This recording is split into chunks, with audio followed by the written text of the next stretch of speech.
Welcome to this deep dive. We've got Cosco Shipping's latest annual report here, and today we really want to get under the hood, look beyond the numbers. Absolutely. Understand what drove their 2024, where they're actually heading. It's a big one, Costco. Huge. So we'll break down the business segments, dig into the financials, Yeah. what made them tick, and of course, how they plan to reward shareholders. Right. And this report, it's packed. Business activities, financials, strategy, it's all in there. We'll try and pull out the key stuff for you. Okay, let's jump in. Business segments first. Container shipping, Cosco Shipping Lines. OOAL, that's the core. That's the core. And what's really interesting is this shift, this clear move towards being a global digital supply chain provider. So not just moving boxes anymore. Exactly. It's about the whole chain, digitally enabled. And they've got this dual strategy, push hard on digital and push hard on green, low carbon stuff. Okay, digital and green. And how does that fit with their existing model? Well, it builds on it. They have their container shipping plus port plus related logistics model, like the synergy focus, and then the investment plus construction plus operation model for, building things out. Makes sense. But the global situation, trade, economy, it's pretty volatile, isn't it? The report mentions that. Oh, yeah, it definitely acknowledges the complexity. Their approach seems to be seeking progress while maintaining stability for the main shipping lanes, keep the core strong. Okay, stable core. But for digital and green, it's more like seeking innovation with progress. So maybe a bit more agile, more experimental there. And always customer-centric, they say, using tech for that. Right. Tech and digitalization are the tools to deliver what customers need in this changing landscape. And scale is massive in this industry. What's the fleet looking like? It's huge. Their self-operated fleet is 538 ships, about 3.32 million TEUs capacity. That puts them right up there, top tier globally. Wow. And growing. Oh, yes. They've got orders in for 43 new vessels. That's nearly another 750,000 TEUs coming online. Serious expansion. That's a lot of new capacity. What about alliances, services? Key thing is they extended the Ocean Alliance cooperation. That's locked in until 2032, providing stability and network reach. For customers, that's stability. Definitely. And they launched Day 8 and Day 9 products within that. Plus, seeing strong cargo growth in places like Central and South America, Africa, Southeast Asia. Emerging markets are key. Any specific routes getting attention? Yeah, they mentioned upgrading services. Far East to East Coast South America, that's one. And the Beijing-Tianjin area to the U.S. East Coast, AWE2, tweaking key lanes. And new ones. Successful first voyage for a Mexico Express service. And this Wuhan-Xiamen Europe Rail Sea Link. Interesting. Saves about a week, apparently. A week. That's significant logistics. Huge. And on the green side, they highlighted refueling the XINYA AZOU with B24 biofuel, about 3,850 tons. A practical step. Good to see. And they're pushing digital products, too. Yeah, at their partner summit. Things like customer-defined services, Talent Thomas, Global Talent Pegasus, more tailored solutions, especially for auto and cross-border e-commerce. Okay. And longer-term green investments. You mentioned new ships earlier. Right, those 14,000 TEU methanol dual fuel vessels, Latamax class, high cold plug-in, basically big, versatile ships ready for greener fuel. That's a major investment. Methanol ready. That's the future, or part of it anyway. Seems to be a big bet for them. Plus, developing the global rail sea network, optimizing the fleet.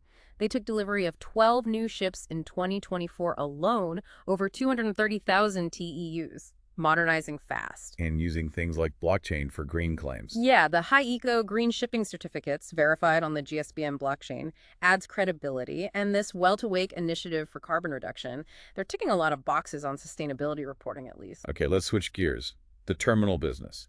Equally important for their integrated model. Absolutely critical. Operating and managing terminals. Big milestone. Their Abu Dhabi terminal crossed 5 million TEUs cumulative throughput. 5 million TEUs. Wow. And launched a specialized Middle East sea rail service, too. Again, pushing those inland connections. And expanding the network. Definitely.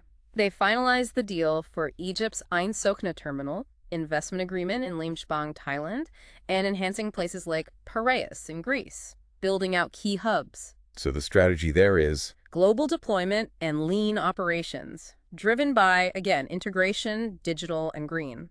They're specifically accelerating investment in emerging markets, regional spots, third country markets. Following where their ships in the Ocean Alliance are going. Exactly, making sure the port infrastructure matches the shipping network's needs. Smart integration. And that integration between shipping and ports is deepening, you said. Why is that so important? Synergies, better coordination, smoother cargo flow, cost savings potentially. Owning key terminals gives their shipping lines reliability, control, better service, ultimately. Makes total sense. Yeah. Okay, but it can't all be smooth sailing. Challenges, risks. For sure. The report flags geopolitics, trade pattern shifts, supply chain restructuring, inflation, debt, regional conflicts. All the big global headwinds, really. Any could hit cargo demand. So how do they manage that? They talk about tracking macro trends closely, improving their own service competitiveness, and just being really disciplined on operating costs. Building resilience, basically. Okay, that gives us a good picture of the operations. Mm. Let's talk money. The financials looked, well, pretty spectacular for 2024. It really did. Huge jumps. Total revenues hit RMB 233.86 billion. That's up, what, 33% from 2023? Yeah, around a third increase. Impressive. And operating profit, even bigger leap. RMB 59 billion, up from about 24.6 billion. Profit before tax, RMB 67 billion versus 33 billion. Wow. Profit for the year, RMB 55.6 billion, up from 28.4. And the bottom line, profit attributable to the owners, RMB 49.2 billion. That's more than double the 23.8 billion in 2023. Just phenomenal growth. What was the main driver? Overwhelmingly container shipping. That segment brought in RMB 226 billion in revenue, up 34%. Cosco Shipping Lines itself contributed about 156 billion of that. And supply chain services beyond just freight. That grew too, up to nearly RMB 41 billion from about 34.7 billion. So diversification helps. Terminal business revenue also increased, though the exact number isn't in this summary. But yeah, container shipping was the engine, likely higher rates, maybe volume increases too. And profitability within container shipping, EBIT, margins. EBIT was just under RMB 63 billion. Compare that to 28.8 billion the year before. So the EBIT margin jumped from 17% to nearly 28%. Much more profitable. Almost 28% margin. Very strong. And net profit for container shipping followed suit, RMB 50 billion compared to 22.4 billion. Any other factors helping the bottom line? Expenses? Other income? Yeah, a couple of interesting points. Finance costs actually decreased, down about 15% to RMB 3.2 billion. Mainly lower interest expenses, they reduced liability. Lower debt costs, nice. And their share of profits from joint ventures and associates skyrocketed, up 145% to RMB 11.5 billion.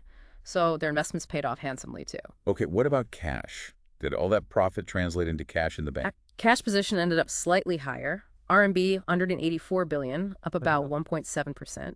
Investing activities used more cash, about RMB 27 billion, likely for those ships and terminals. Makes sense. But financing activities used less cash, RMB 40.6 billion. Could be lower debt repayments or maybe tied to shareholder returns. Ah, good segue. Shareholder returns, dividends, buybacks. What's the plan for 2024 payouts? The board's proposing a final dividend of RMB 1.03 per share, tax included. Needs shareholder approval, of course. RMB 1.03. How does that compare to 2023's final dividend? Much higher. The final for 2023 was RMB 0.23 per share. The total payout for 2023, including interims, was about RMB 11.9 billion, roughly 50% of profits then. So a big step up proposed for 2024. And buybacks, were they active there? Yes, they were. They had shareholder approval to buy back up to 10% of A and H shares.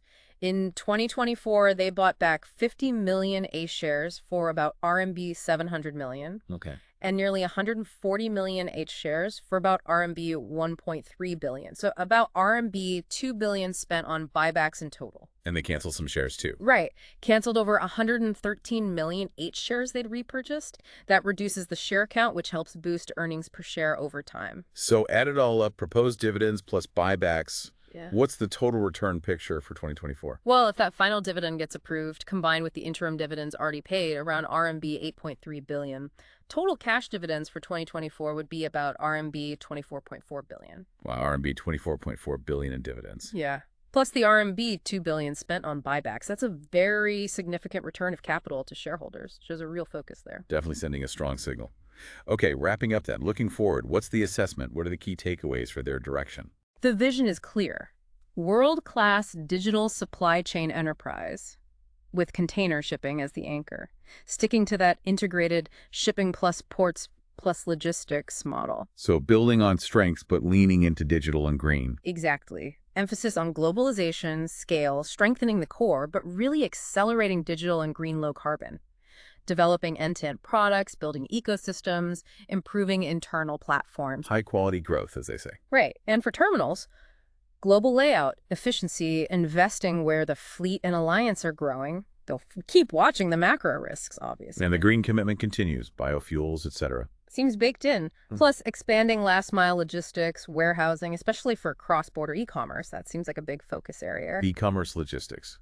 Makes sense. Yeah, and it all comes back to innovation. Implementing the digital strategy, deepening internal collaboration for those integrated services, optimizing routes for customers, especially e-commerce, empowering staff, managing risks. It's a comprehensive picture. It really is.